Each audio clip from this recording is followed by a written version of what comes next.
Kevin Allan. And if I were to go based on your Skype name, your middle name is also Allan. So it's Kevin Allan Allan. Love it.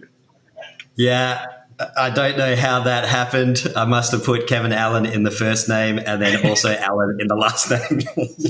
I'm going to blame like Google Chrome autofill or something like that. You know? Let's do that. Yeah. So you were asking me how relaxed this conversation is earlier, and how relaxed did you want it to be, Kevin? Well, I was just wondering if we need to roll a joint or something. Not that relaxed, but okay. I will say, every now and then I kind of update everyone here because I started playing with the stock market, and let me tell you, all of my weed stocks are up. Never done it in my life. Well, let me tell you, my weed stocks are up. See, so we'd be helping you out. Yeah. So Aurora Cannabis, thank you. So you are with Probax. Yes. So I hope I said that right. It's like a portmanteau of pro and backups. Very good. Yeah. Normally that takes some explanation, but that's exactly where it came from. That is, well, I mean, I'm an English major at the school of, I just grew up here and I should know better. So yeah, I'd like to think I can hold my own when it comes to things like that. So talk to me, man. Like, there are so many backup solutions out there. You know, I'd never heard of Probax until you said, "Hey, let's do this, man. Let's do a podcast episode." So, I mean, there's Datto, there's SolarWinds Backup, and then on the server specific side, there's Veeam, Altaro, and I know. The guys over at Kaseya, they bought Unitrends. Yes, Unitrends, and then they've also got that other one that they recommend over at Text Together. It plays really nicely. I think it's a Cronus. I feel like it's a Cronus, but I could be wrong. So there's so many backup tools out there. Oh, and then there's that other one where you get to build your own BDR. Oh yeah. I mean, there's definitely a lot of options out there. Yeah. And you're right. Like, most people in the US haven't heard of us before. And in case you couldn't tell from my accent, I'm Australian. And we actually started the company 15 years ago. It was actually 15 years ago today. And we started it just reselling some file-based backup software. And then we realized the need to integrate with other backup software. So our first integration was with StorageCraft. So we pulled that into our portal so people could manage their file backup and their StorageCraft backup all from one portal. And then we built our own software, which allowed us to kind of be a little helper to the StorageCraft software running locally and to our cloud, so we could automatically find any issues and then push out any changes that needed to happen down the local side, just to cut out any engineering time. And then what we did is we basically kept going down that path of pulling other backup software in. So you mentioned Veeam. So Veeam is our biggest partner or vendor that we work with. So we pull all Veeam info into our console, into our platform, and we provide a whole lot of extra monitoring, management, and automation so that engineers don't have to spend like tons of time managing the backups. They just get one nice view, whether it's like StorageCraft, whether it's Veeam, whether it's Office 365 backups, all in one nice place, and most of it's automated so they don't have to touch anything. That's really neat. So, I'm going to have to beat you up on behalf of the MSPs, okay? So why on earth do MSPs need this when we have tools like, ConnectWise Automate and Datto RMM and Kaseya, and I mean, the list goes on. We've got all of these great automation and monitoring tools. What do we need you for? We can just set those tools up to do this, right? Yeah. I mean, look, you definitely could, but pretty much all of our clients, so we're MSP only, and pretty much all of our clients already have those tools in place, but they still use us because of the extra level that we go to. And I mean, look, you've got, say, a specific Windows update doesn't play well with say, your StorageCraft software. So we automatically build that into our agents and we go, okay, well, we need to look out for this. If this error happens, then this is a remediation that we can perform. And we're doing those updates all the time. The level of detail we go into, say for Veeam, like we give you a nice view. So if you've got one backup job, which has got a whole bunch of different virtual machines in there, we'll go in and we'll give you the status of each individual virtual machine. You go, okay, well, I can see that this one's got backup, but it doesn't have archive or disaster recovery. So you can easily just go click, click, turn those on, and that's it. They're covered for backup and archive and DR. Okay, so that sounds like something above and beyond what the average MSP is able to get their RMM to do. However, your tool, I mean, let's be fair. Your tool is using the same like API calls or PowerShell commands or whatever that these other tools, the RMMs, people could program their RMM and do this themselves, right? Well, yeah, they could. But then again, like if they're having to program their own RMM, how much engineer time is that going to take them to keep on top of specific stuff for, say, backup and disaster recovery? Whereas this is all that we do. So we're focused on always finding any advancements that we can build into our software, into our platform. And we are in a very niche market, but we're very focused on just providing the best data protection solution as a whole. Okay. So looking at your website, looking at the pricing page, the first thing I notice on your pricing page is I don't see any pricing. Yes. So, you tricked us with the bait and switch there. I know, yeah, gotcha. Yeah, that's pretty intentional because we only sell to the channel. We don't want some end user coming along and just going, oh, well, I can get it for this price. And we want to qualify everyone before we talk to them to make sure that they are an MSP. Okay, and that's essentially it. Yeah, they fill in the form and you get the pricing. That's about it.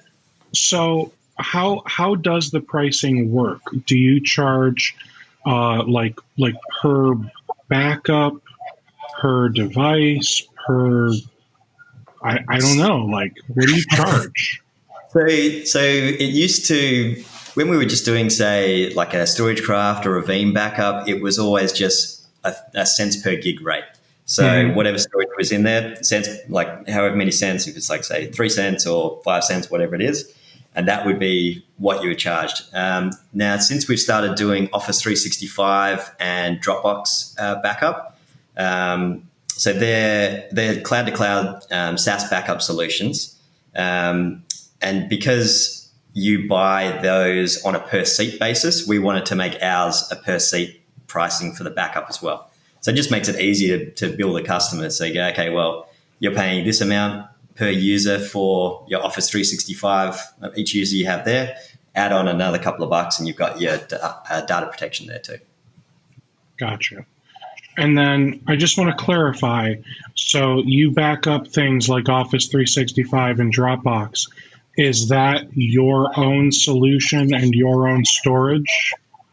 So so for Dropbox specifically, we built that from the ground up ourselves. And so we built a version 1 product because an MSP, one of our clients, came to us and said that's what they needed. So we went, okay, we'll build that. And then I think Dropbox in Australia got wind of it through that MSP as well. Then they contacted us and we went through the process of, getting authorized or like recommended by Dropbox themselves. At the time, I think we might still be the only Dropbox approved backup and archive solution. And all our APIs are whitelisted if people have any API limits on their Dropbox. Okay. We don't use our own storage for that. Actually, we've got a great partnership with Wasabi, and we store the actual data in Wasabi. Yeah. But you're managing the. I'm going to take this file and put it here. Yeah. And then you bill us for the storage. We don't have to sign up for Wasabi. We don't have to do any of that. You handle it all.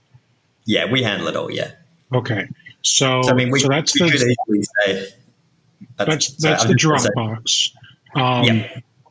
And the thing that I know some MSPs would say is, well, why do I need to back up Dropbox? It's in the cloud. It already has backup features. You can even contact them if you get hit with ransomware, and they'll roll you back to the exact date and time that you request. And look, that's a fair point. And to be honest, when the initial MSP that I was talking about before actually said they wanted to build a backup solution for Dropbox, I thought the same thing. I was like, why? Like, would people actually want to pay for something like this? It turns out yes. But yeah, you're right. Dropbox, they can roll you back, but the retention is it's not as long as we would provide. So we built this so that we could deal in, say, medical, legal, financial industries. So built for over 100 years of retention. And, and obviously it's good to, like, from any data protection from a risk management point of view, not keeping all your eggs in one basket is obviously a good thing. So, for example, that's why when we're backing up Office 365, we keep the backup in AWS, not in Azure. Even though they're different infrastructure, it's good to just have it with a different provider. And yeah, it's the same thing for Dropbox. You can roll back. You might not get the exact retention or as many restore points as you get. But yeah, I guess people just like the fact of not keeping everything, like the data and the backups, in the same place. No, that's absolutely fair. I appreciate the candid response of I thought the same thing. No, that's great, man. And I need to mute all of my notifications. Shame on me. I don't want to get distracted. So, all right. So, looking again, just looking at your site here. You also mentioned Office 365 backup. So is this another one of those, you kind of built it and it pulls it from Office 365, stores it in Wasabi for us? So this one we actually use Veeam software, so Veeam backup for Office 365 on the back end, and we've got a lot of wrappers around it. So instead of just kind of having their software, we like I was saying before, we got a lot of management, monitoring, automation. So we drill down to each restore point to make sure that everything that's been selected is actually there. So something common is like a permission changes on a SharePoint site, and then all of a sudden we can't back it up anymore. So we get a lot of people moving from other providers to us because that's happened and they weren't notified that it wasn't being able to back up anymore. So they assumed everything was fine, but when they came to restore, it wasn't actually there. So with us, we go through, we check every restore point, and we go, okay, well, this SharePoint site is missing, and then we notify straight away. So at least everyone's on the same page, we're very transparent, and then we can just help fix whatever issue it is. Awesome. So the data there isn't stored in Wasabi, mainly because we have different regions around the world. So we need to have storage that's in those regions. So for data sovereignty, so we use AWS for that storage. Okay. And again, fair. Nothing wrong with making sure all of the data is meeting all the regulations. It's better to check off all the boxes than like half check the boxes, right? Yeah. All right. So then I see something that, I'll be honest, I have never heard this in my life.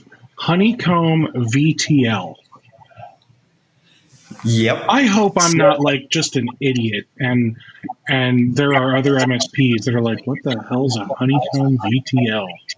So I guess all of our products and a lot of the stuff that we do is bee themed.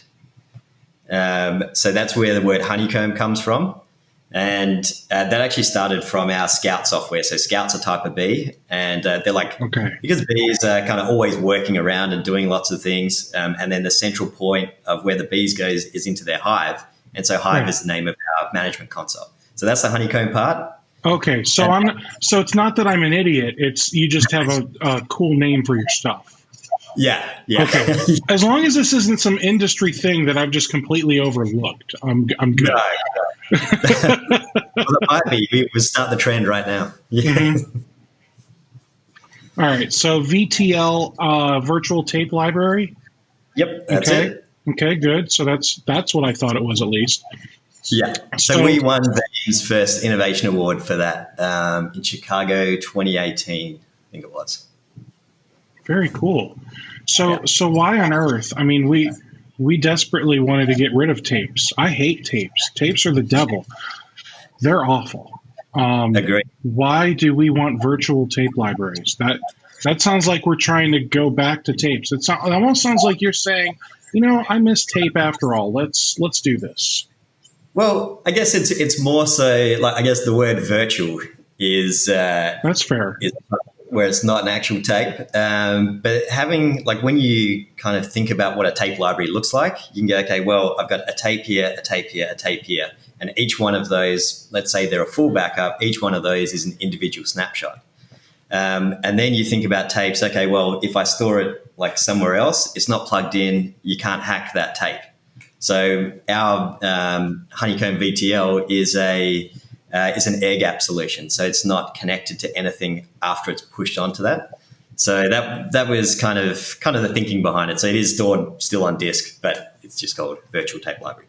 Oh, thank God. I'm just glad that there's no actual tapes. No tapes were harmed in the making of this product. No, many tapes were harmed. Yeah. Many tapes were. That's maybe that's better that way. Yeah. All right. So you said Veeam. You said, gosh, I already forgot all the tools you said you integrate with.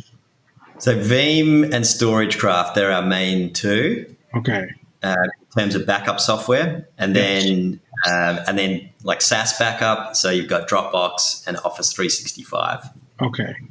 So those are the four products that you guys will back up / integrate with. Yeah. All right. Now, looking at your website, I should have gotten this thing ready so I could share a screen. My apologies, guys, but oops. looking at your website, Probax, PROBAX.io. If you guys actually want to see it, just go to it and follow along with me, okay? So when I go to the Solutions Products page, the screenshot that I see of Hive, I hope is an actual screenshot and not some artist rendition, because that is sexy. It surely is an actual screenshot, and that's the reaction that most people give us as well.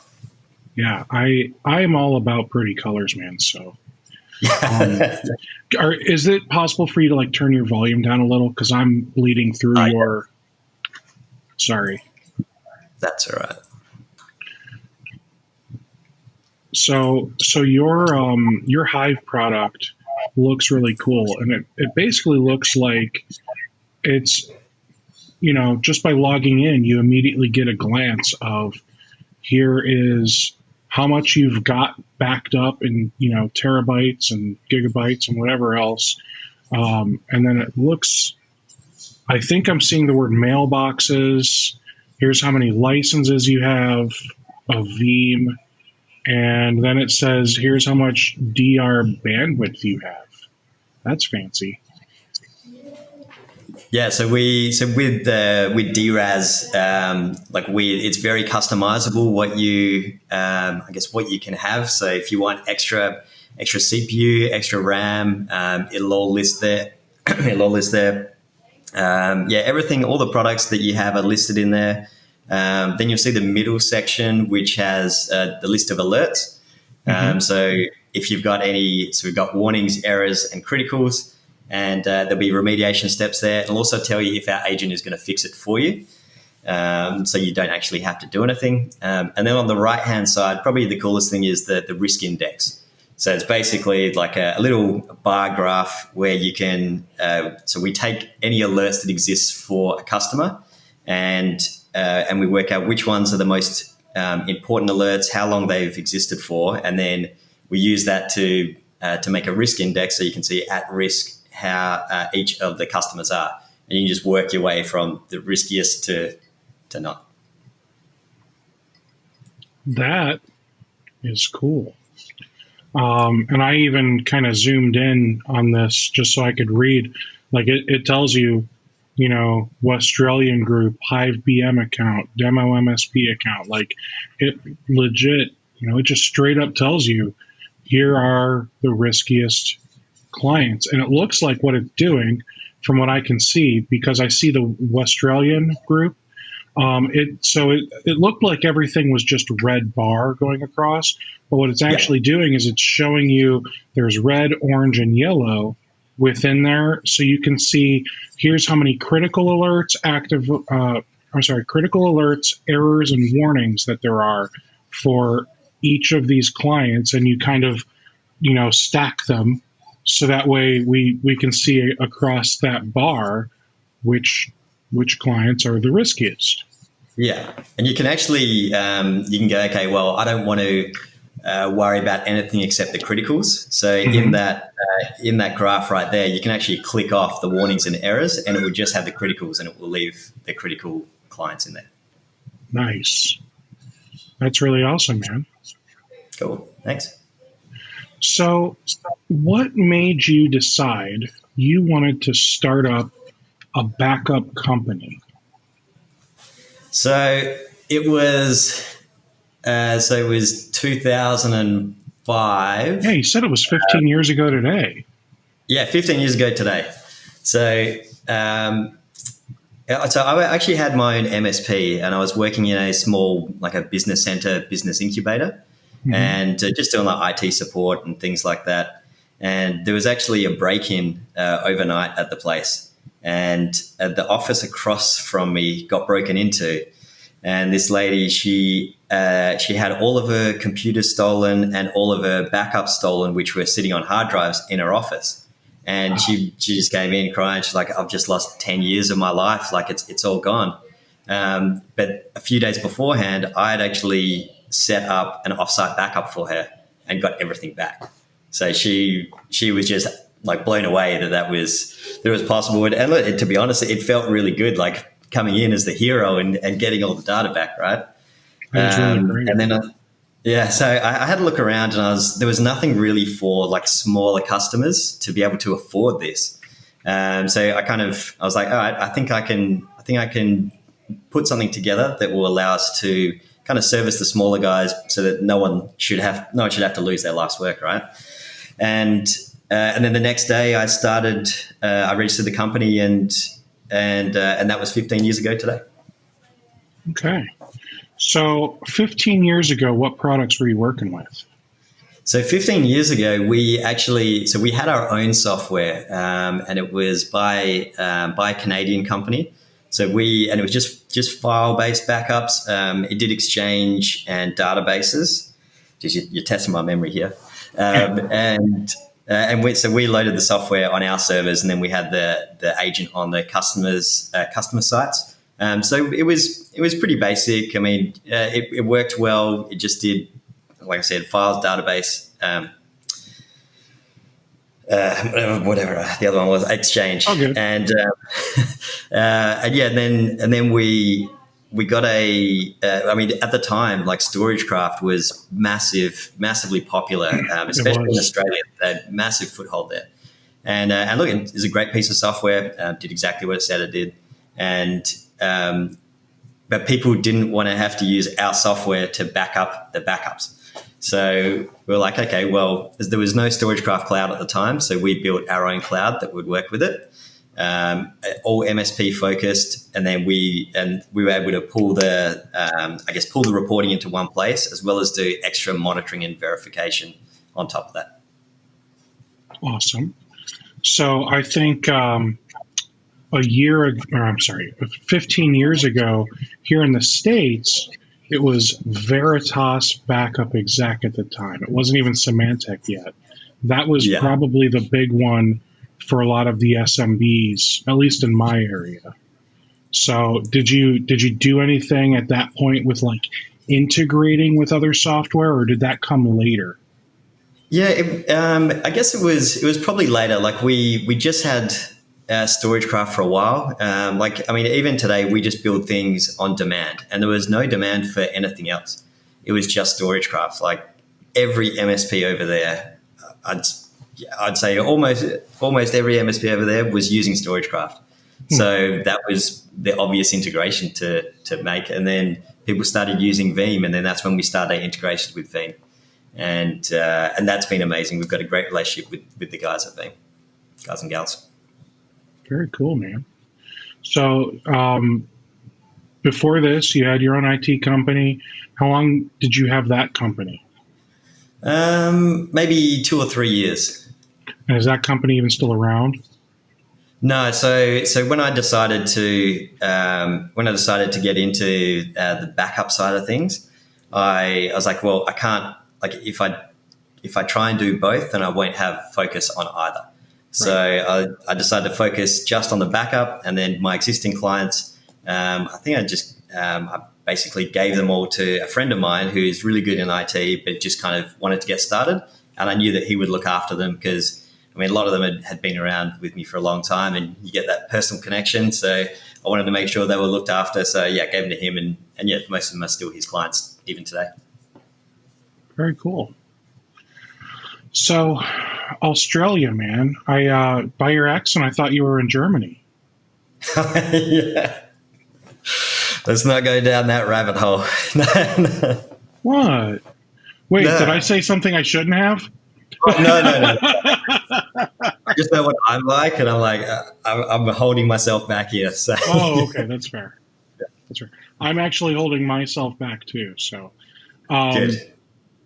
all right. So, where in Australia are you? So I'm originally from Perth in Western Australia. So that's on the west coast. Our head office is in Perth, or our Australian head office is in Perth. We've got people on the other side of Australia as well. And then a bit over 2 years ago, I moved over to the US. So I'm in New York City now. Oh, very cool. Okay. So, because I just love learning about other places, Australia, uh, like everything was on fire last year. Yes. It's not still on fire, is it? No, Okay. I don't. No. They'll be. Okay. So what was that really like, man? Because when I have no idea. Like I live in Ohio, so in California and Oregon they had a bunch of fires. Down in Kansas, Oklahoma, northern Texas they've got tornadoes. Florida up through the Carolinas they've got hurricanes. We get a little bit of snow. Like, Yeah, that's it. Yeah. so I have no idea. We don't have animals that like chase after you and punch you in the face. We don't have tiny critters that bite you and kill you. Like we don't have any of that, man. Like all over the country, there's a little bit of everything, But here, Yeah. I love Ohio. Like everyone's like, ew, why would you want to be in Ohio? Like because nothing's trying to kill me here. Yeah. That's the exact opposite in Australia. Everything is trying to kill you. Yeah. So like Australia, like that blows my mind that I don't even understand like how much of it was on fire or how bad it really was. Did it get to any like cities or was it just like because it looks like in the middle of Australia there really doesn't look like there's anything. Yeah, Like it looks like all the cities are around the edge. Yeah, so all the cities are around the edge. So the only thing in the middle is Uluru or Ayers Rock, that big kind of rock that you might have seen before. There's not really a whole lot that could really catch on fire there, I guess. A lot of it, a lot of it was on the East Coast, and I know. So one of our guys lives in Sydney, and I remember him posting a picture on Slack from outside his house, and the whole sky is just orange. And Wow. that must be scary. And there's a lot of people, especially like when they live in the rural areas, the fire was just going through so fast. Like, it must be so scary to just go, okay, we got to go. Just pack up what you can grab and get out of here. And then, it is pretty scary for those people that were involved and close to it. But I mean, the firefighters did a good job. I think the US sent over some firefighters to help out as well. It's good to see everyone coming together. That is really good. So, with, like you said, you had somebody in Sydney posting pictures to Slack. Did you have any of your team that were displaced, or whatever the word is, even if they just had to temporarily move for safety? No, I don't think so. I think everyone was pretty safe. Okay. Everyone's kind of mindful that something could happen, but usually there's plenty of warning. None of our guys are out in the bush or anything. So it's, you usually get plenty of warning, like when you're in the cities. Gotcha. Yeah. And then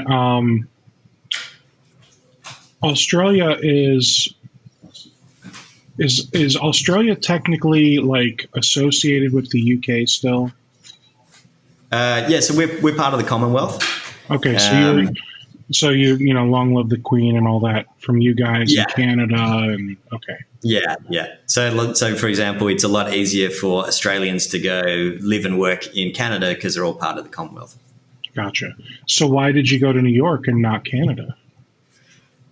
I just love New York. Okay. I've always kind of had a soft spot for it, and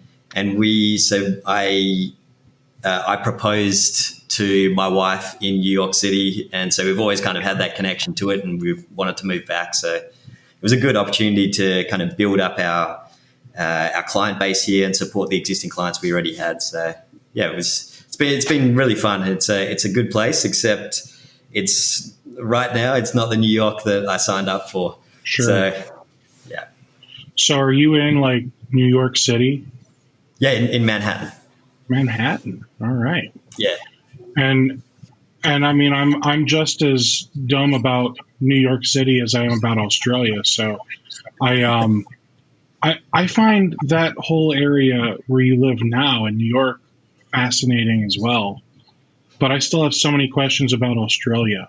So, all right. So talk to me about Tasmania.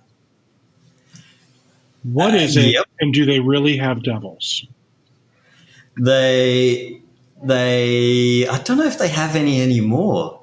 So you're thinking of a guy that spins around like a tornado? Oh, absolutely.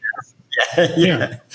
I think they might still have Tasmanian devils, I think they're kind of big dog, dingo type things. Tasmania gets pretty cold. I've actually never been there before. It's pretty far away from where I used to live in Perth. So sure. I mean, what most people don't realize is Australia is pretty much the same distance from West Coast to East Coast as the US. So it's a huge place. So really? It's massive. Yeah. Looking at the map, I feel like you're almost right. I said pretty close. Yeah. I mean, it is massive. I didn't realize. I always pictured the U.S. as some, monstrosity, and then Russia's way bigger, and then Canada is up there in size, but Russia's clearly the largest. But they've also got a lot of Siberia and just a bunch of places nobody wants to be. Yeah. And then I always pictured Australia as this dinky little island. Bigger than Hawaii, but still dinky. I never really, no offense, I never thought much of it. But to be fair, I don't ever go there, so I don't think much of it. Literally, I just don't think much of it. Not that I'm saying I don't think you guys are worth anything. I just literally don't think of it much. So, well, and most people are the same, and like I mean, I didn't really know much about the world or anything like that. I wasn't big into traveling, but then since I started traveling around the place and kind of exploring different countries, you just want to learn more. And now I'm like I know populations of like a bunch of different countries. I just find that interesting. How long it takes to get places, how big they are. But yeah, so coming here, like speaking to a lot of Americans, they're like, oh yeah, I had no idea Australia was that big. But they also say there's no way I would go there because it's way too far. I just want to see, like, how have you ever gotten punched by a kangaroo? Never got punched by a kangaroo, but I had one jump on my car. Wow. They just don't mess around over there, huh? No, they can be pretty scary. The big ones especially, yeah. So you said you didn't really travel much, so you never went to like Papua New Guinea, New Zealand, Singapore, Indonesia, Philippines, none of that? Yeah, I didn't start traveling until I was maybe like 26 or 27. And then, yeah, did a bit of like Southeast Asia, like because that's very easy for us. Oh, so sure. Very popular. Yeah, very popular destination from Perth in Western Australia. Everyone goes to Bali on holiday because it's so close. You can get there quicker than you can get to the east coast of Australia. That's and insane. Everything's just dirt cheap. Yeah. So Bali, that is part of Indonesia? Yep. Okay. And it looks like Bali's its own little island even. Yeah, so Indonesia is like just tons and tons of little islands mainly. Yeah, there's like at least 12. Yeah. There's at least like 100. Yeah. All right, cool. So now you said you're in the Manhattan area of New York. Yeah. So obviously, like you said, New York is not the New York you remembered. But when you moved there, like I think you said you moved there a couple of years ago. Yeah. Okay, so I mean, you moved back to the New York you remembered. You're just not there right now. We're just not there right now. Yeah. I mean, like the Walking Dead version of it. Right. Yeah. Which I bet is still kind of like obviously eerie, but neat at the same time. Yeah, it's good. Like I go outside maybe once a week. I should probably go out more. But when you do go out, you can, like, I guess I kind of appreciate things a lot more. Just like kind of looking around and just spending more attention on the architecture of the buildings and just kind of appreciating the history there. Everything's like getting nice and green. And it's coming into the hotter weather as well. And because you can't really do much, we find ourselves getting the city bikes, so hiring bikes and then just riding around, which is something I would never do before. I would just go straight down to the pub and have a beer. So, yeah. Now, in Manhattan, I feel like it's pretty common for people to not own a car. Yes. Yeah. So I don't know many people that own a car. This is the first time I haven't owned a car. It's weird, right? It's weird, but it's really nice because before I would always, if me and my wife go out somewhere, I would always have to be the designated driver, which sucks. So now that never happens. Yeah. Okay, so would you say you probably spend less, more, or about the same as you did before when you had cars, but now it's on like taxis and Ubers and trains and whatever else, right? Yeah, I'd say you definitely spend less. I mean, the good thing about New York is the subway system. It's so efficient. It gets you pretty much everywhere. And it's pretty cheap for what it is.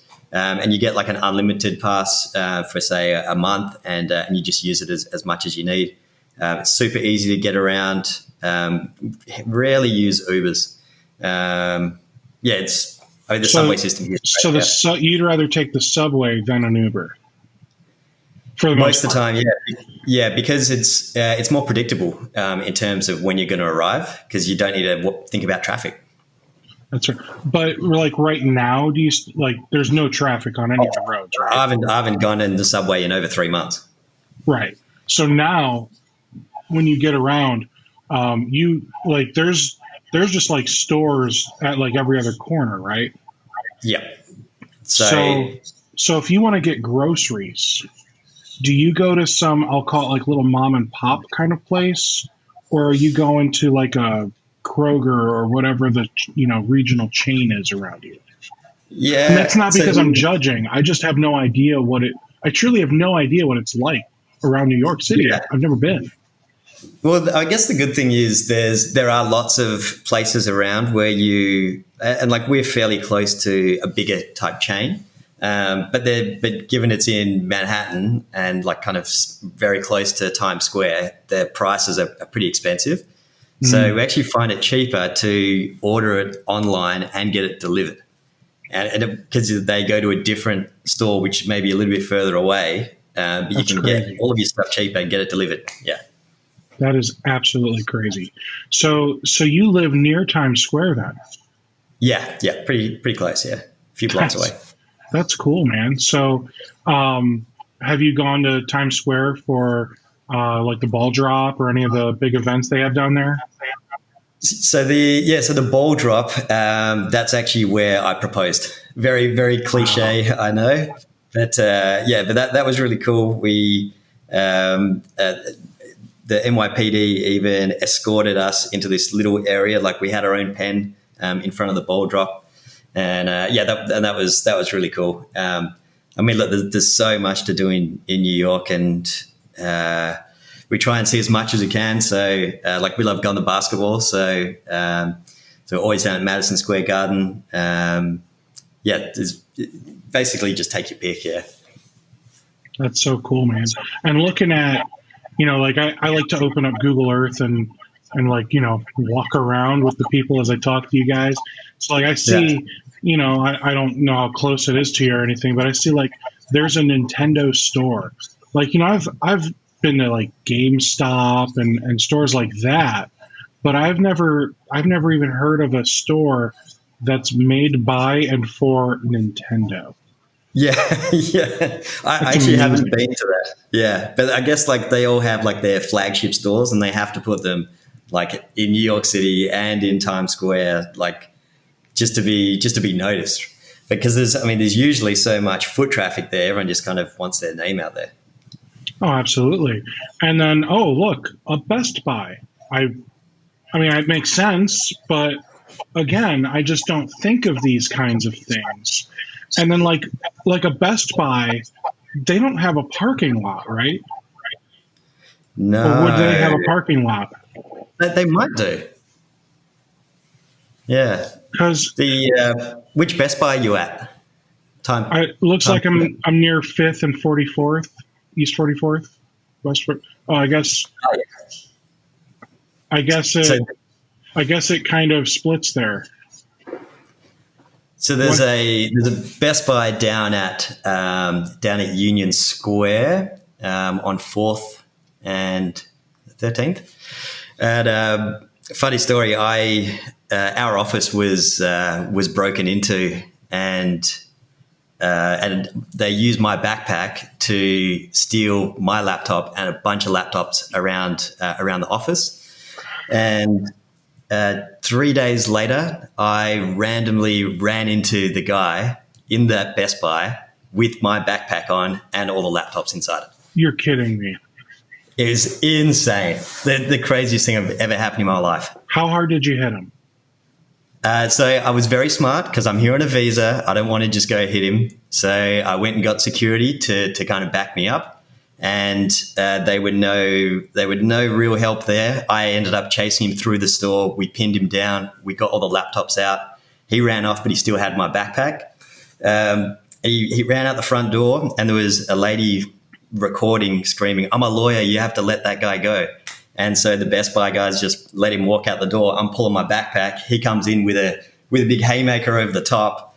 I block it. I hit him back, and I'm like thinking that's it, done. And then he basically, no one stopped him. He just walked out the store. So I ran off. There was someone actually recorded it, And I found it later on Instagram, just under hashtag Best Buy. And so I ran out and I chased him down the street. I felt like Bruce Willis. I pulled him out of a taxi, and we were fighting on the side of the street. No one helped, and I pinned him down and basically just waited for the police to get there. Police never came. The guy started crying, "Please let me go. You've got all your stuff back." And so I let him go. And the cops turned up a few minutes later. We went riding around like trying to find him.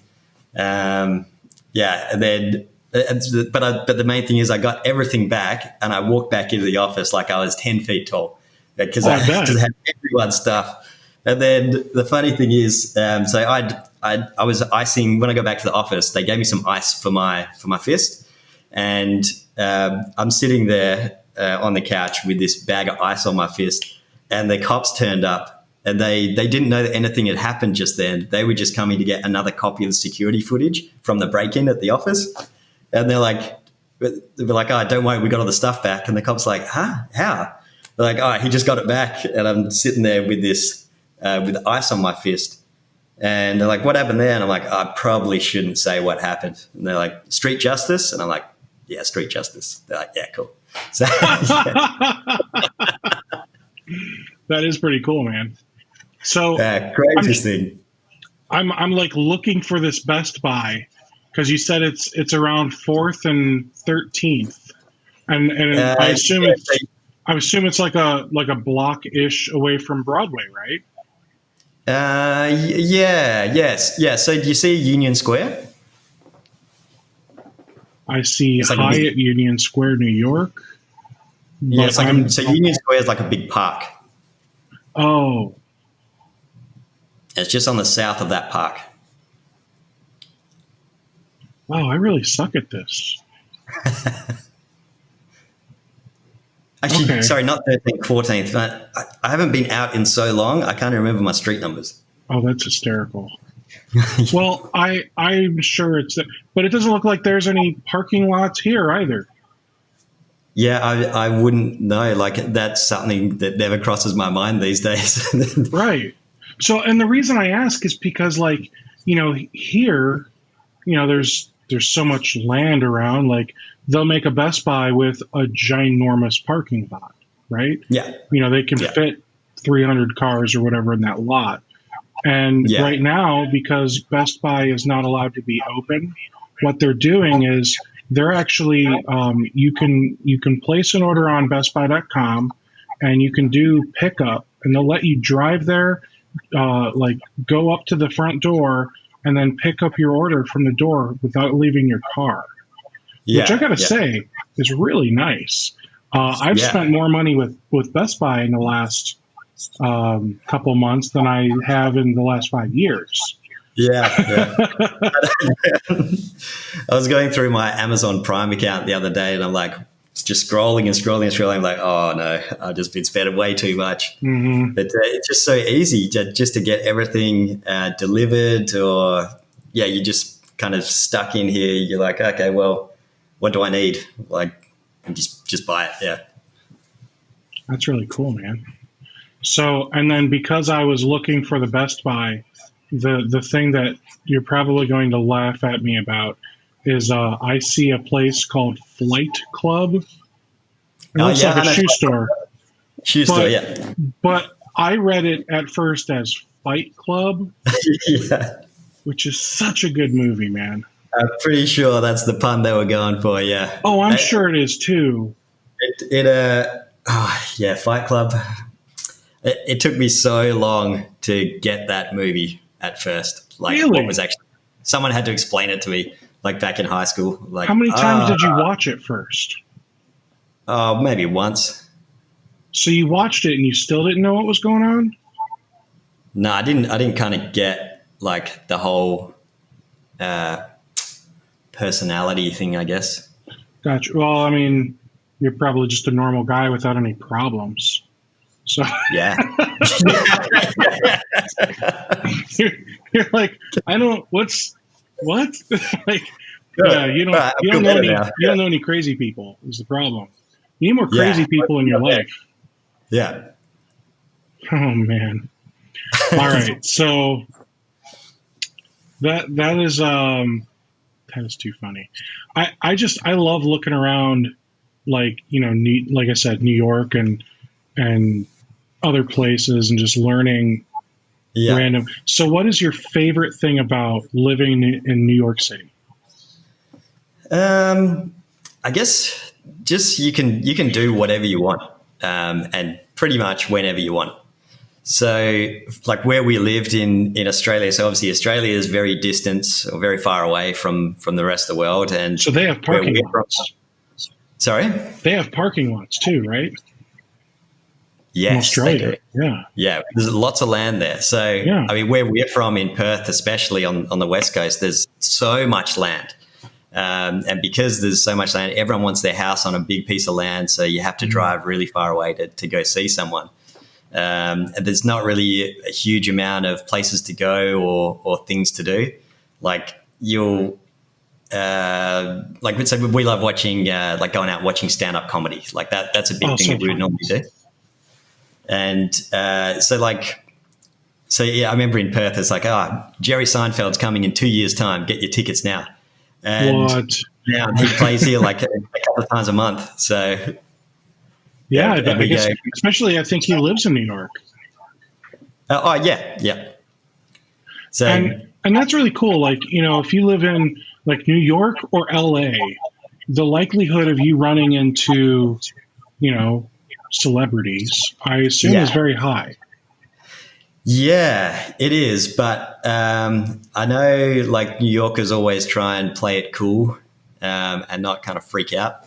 I don't think I've really met anyone that I didn't know I was going to see. So, for example, if I'm going to a stand-up show to see someone, actually, no. So I saw Bill Burr. I don't know if you know him. Yeah. So he, just saw him like he was having dinner there. I had a little freak out moment there. That was pretty cool. But yeah, you occasionally see people around, but not as often as you'd think, and you have to really play it cool as a New Yorker. But then you see. But if they hear your accent, you can be like, you can just play it off as, I'm just a tourist.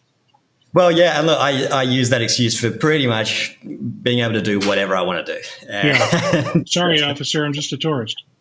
Yeah, exactly. It works. It works like a charm. Yeah. Oh, that's funny. So you ran into Bill Burr, and I would expect, if you go to a comedy show to see somebody famous, you're going to see the famous person there. So I didn't mean that, but you might be out at dinner and run into Beyonce and Jay-Z or something. You never know. Oh, that's it. You never know. Yeah. So you see them just walking down the street. I mean, with everything, with everyone living so close together, like we always say, we've probably passed like 100 celebrities and never noticed because you're not paying attention to every single person. Right. And, especially with the area that you live, I'm sure like you might not have one, but in your building, there might be a penthouse or 3. Yep. So you might have famous people living there that you may or may not know about. That's right. Yeah. You know about them. And then you could just run into them. Yeah. Yeah, that would be sweet too. But yeah. So what else do you want to talk about, man? You got anything else exciting to share? Exciting? Backups are so like cut and dry. We talked about it. I know. But How's it?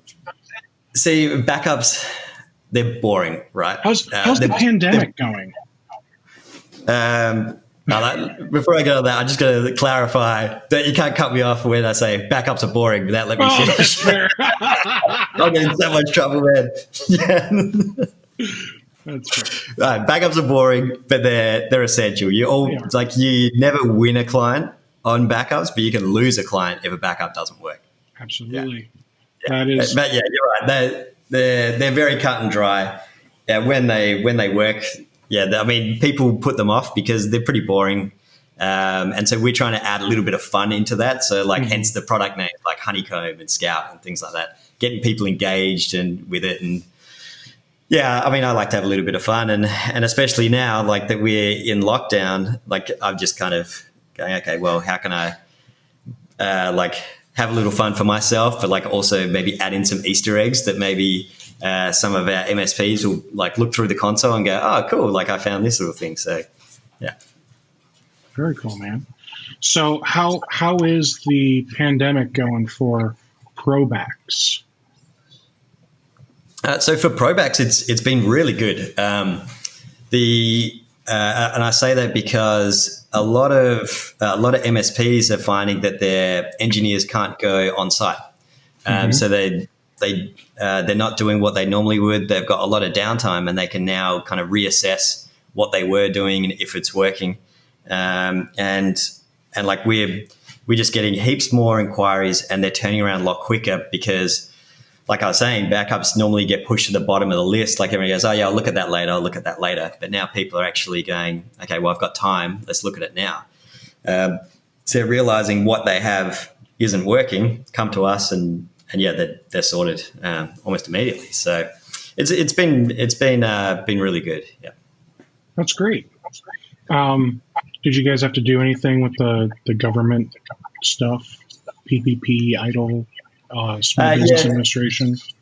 Yeah, we what did we do? I think we did the PPP, and then so there were also ones for the Australian government as well, nice.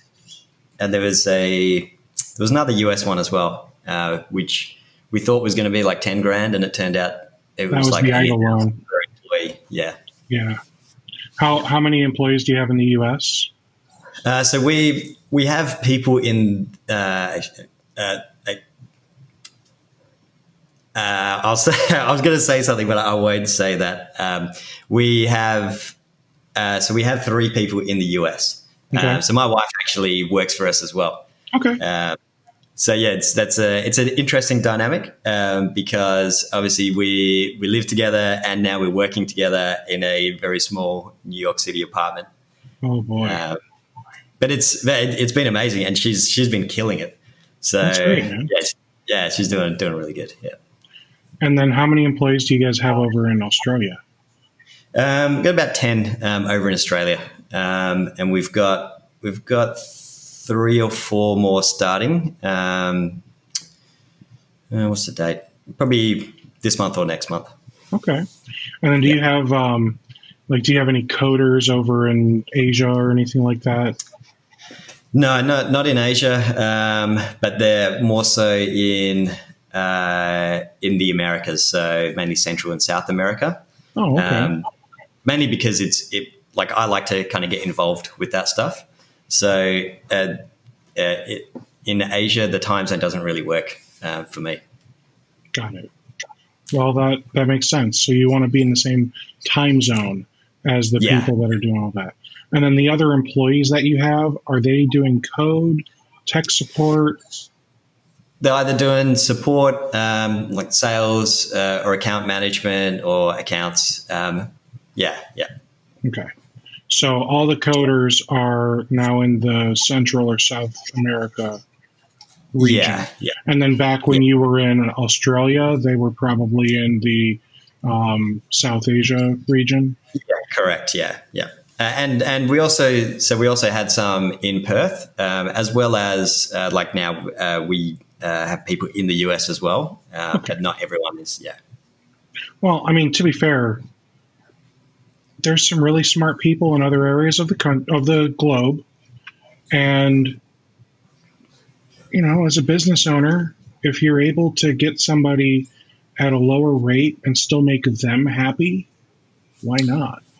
Yeah. And that's the part that, as an American, it's so difficult for me to justify because, jobs in America, #America, but then I'm also a business owner. I'm like, all right, but I could get this done for pennies on the dollar. So Fiverr, here I come, So I mean, it is tough, trying to figure out how to manage that, that balance, because there's that tension between the two. So how do you do you have a difficult time justifying that balance to yourself or to your team or anything like that? Well, like I've always preferred getting people, like local people, not just for like supporting the economy, but I find it a lot easier to be in close quarters with someone. Like, especially when someone's new and you're onboarding them, you want to like brain dump as much as you can onto them. And it's really easy if someone's sitting right there and you can go, okay, blah, blah, blah, blah, blah, all done. So that's why I'd always favor that method over, say, getting someone that's far away, because I find it harder, like if they just want to ask a quick question. But now we're kind of forced to get someone and like teach them remotely anyway. So I'm like, well, is there an advantage to getting a local person that might be local, let's say, to do development work, but it's still going to have the same challenges as if they are from like South America. All right. So yeah, you're right. It's tough. It is tough. I mean, like, this is all going to be over one day, and everyone will go back into offices, I assume. I don't know, man. Yeah. Well, I know. Like, we're trying to think like what is going to happen, because there's some big companies, especially in New York, that have like thousands of employees that were working from their office, and now they've proven that they can all work remotely. So why wouldn't you save the crazy New York office rent? That's so true. And I mean, think about, I know, man, I don't remember the companies now, but I feel like Slack might have said you can just stay home, just work from home forever. Was it Twitter? Twitter did. And then I think Facebook might have done something. Like some really big, like Silicon Valley, of course, is where a lot of these companies are. But a lot of like tech companies are really saying, you know what? Everyone's still getting their stuff done. Yeah. Work from home, guys. If you keep this level of productivity up, we don't need to spend tens or hundreds of thousands of dollars a month on office space. Yeah. And kudos. I mean, especially if they can take those and then here again, as a business owner, it's tough because I look at it and go, oh man, hundreds of thousands of months saved on rent or mortgage or whatever on office space. You know, now I immediately see a $1 million bonus in my future, right? Yeah. But then at the same time, I'm also like, man, I'd really love to pass this on to the team somehow. Yeah. Yeah. And I feel like that should be what the business owners that are realizing that they don't need the additional overhead will do. Because I know some companies are all about, you know, let's pay out the owner, and then if they're public, obviously they got to pay out the shareholders and all that. Yeah. But some of these smaller companies, you know, maybe a few hundred employees or fewer that are not public, you know, they're privately owned. I'm hopeful that those companies are the ones that can take those savings and pass some of it on to the team. Yeah. Because one thing that business owners need to remember is if it weren't for the team, you would not be as successful as you are right now. Because you clearly can't do it all. Like even, you know, I mean, okay, so you've got 13-ish people, including you and your wife. And then however many programmers you have too. So maybe you have 20. I don't know. Maybe you have 20 total people across the globe. Your company would not be as awesome as it is if it weren't for most of them. Every single one of those people, right? I like that, yeah. So yeah, I just always try and think about putting other people first. Like, don't get me wrong, I want to get mine too.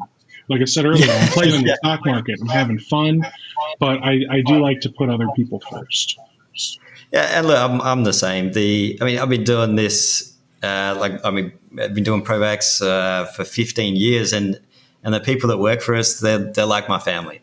And so if they need some time off, if they just need to recharge, if they need to look after their family or whatever, take the time. Like, look after your life. We'll always be here. We'll cover for you. And everyone's really good at kind of filling in the gaps. Like they know, okay, well, this person's away today, so everyone else can kind of pitch in and help out. And then that just kind of goes around. And as much as you might like, or I might like to want to do it all, it's not a sustainable business model. So, yeah, and there's stuff that I really enjoy doing, but I would love to do it all myself, but I just can't. So everyone pitches in and gets things done much quicker. Well, good, man. Yeah. Well, Kevin, thank you so much for popping in here today and doing this with me. I'll have this up. I think I told the guys last week it'd be up the next day. So I'll have this up later this week or next week, okay? Because life and business happens, and it's taken me a little longer to get these up than I wanted. Yeah, all good. All right, cool, man. All right. Thanks very much, Steve. That was cool as. Cool. Take care. Yeah. All right. Catch you.